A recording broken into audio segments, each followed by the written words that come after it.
Hello दोस्तों, आज का सेशन शुरू करने से पहले मैं चाहती हूँ कि स्क्रीन पर दिए गए इन दो इमेजेस को ध्यान से देखें। क्या आप इससे रिलेट कर पा रहे हो? क्या आप अंदाजा लगा सकते हैं कि आज हम किस विषय पर बात करेंगे? ठीक है, तो बताइए कि एग्जाम्स या कोई भी क्लास टेस्ट के वक्त वह कौन सी चीज है जिसकी हमें जरूरत पड़ती है?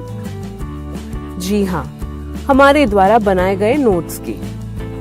परीक्षा के दौरान कई विद्यार्थियों को टेक्स्ट बुक्स या रेफरेंस बुक से पढ़ना बोरिंग या टाइम कंज्यूमिंग लगता है और यही कारण है कि हम अपने दोस्तों से नोट्स लेते हैं।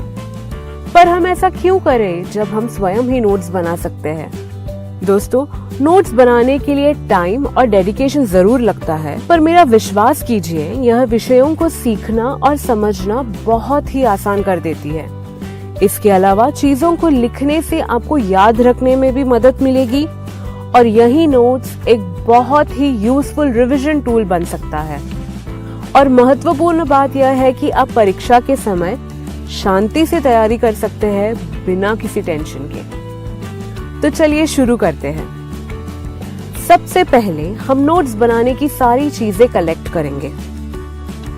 उसके बाद मैं आपको सजेस्ट करूंगी कि आप एक बार चैप्टर को पूरी तरह से पढ़ें और उस चैप्टर में शामिल जितने भी टॉपिक और सब टॉपिक है उसका माइंड मैप बनाइए। यह चैप्टर को सारांशित करने और विषयों के बीच संबंध जोड़ने के समान है।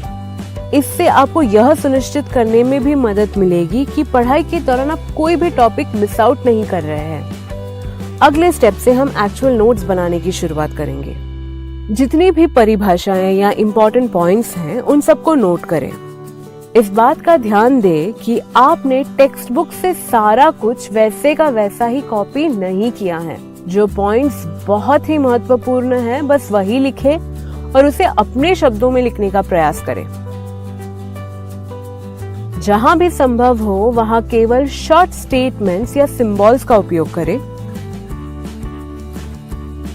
आप कलर कोडिंग भी आजमा सकते हैं, जैसे सभी परिभाषाओं को ब्लू पेन से लिख सकते हैं, मुख्य बिंदुओं को लाल रंग से और बाकी के नोट्स काले रंग से। एक चीज का ध्यान रखें कि आप नोट्स को बहुत ज्यादा कलरफुल बनाकर टाइम वेस्ट न करें। किसी भी पॉइंट पर अतिरिक्त जोर देने के लिए आप उसे अंडरलाइन कर सकते हैं या बॉक्स या सर्कल में भी डाल सकते हैं। दोस्तों, आप सिर्फ इम्पोर्टेंट पॉइंट्स के साथ ही यह करें, वरना पूरे नोट्स पे बस बॉक्सेस और सर्कल्स ही नजर आएंगे। ठीक है? चीजों को हमेशा लिखित रूप में ही रखना जरूरी नहीं है। हम उसे आकृतियों या ट्री डायग्राम के सहारे भी दर्शा सकते हैं। यह आपका दृश्य स्मृति का हिस्सा होगा, जिससे आपको याद रखने में मदद मिलेगी। गणित विषय के लिए सभी सूत्रों तथा उन सूत्रों को याद रखने या समझने से संबंधित ट्रिक्स को उनके पाठ्यक्रमों के अनुसार लिखें। प्रमेय के लिए भी यही प्रोसीजर दोहराइए। और इतिहास जैसे विषयों के लिए जहां तारीखों को याद किया जाना होता है, आप इसे कुछ घटनाओं से जोड़कर अलग से लिख सकते हैं। दोस्तों, एक और इम्पोर्टेंट टिप यह है कि आप कोई भी आंसर को लिखते वक्त उसे 3 हिस्सों में लिखें। जैसे कि इंट्रोडक्शन दीजिए, जहां आप टॉपिक को जनरलाइज करते हुए 1-2 लाइन लिखें। फिर आता है मेन बॉडी और आंसर को समाप्त करें 2 लाइन के कंक्लूजन से। एक और चीज, आप आंसर को शुरू से ही पॉइंट वाइज लिखें। मैं आपको सुझाव दूंगी कि नोट्स आप नोटबुक के बजाय प्लेन या रूल्ड पेपर पर अलग से लिखें।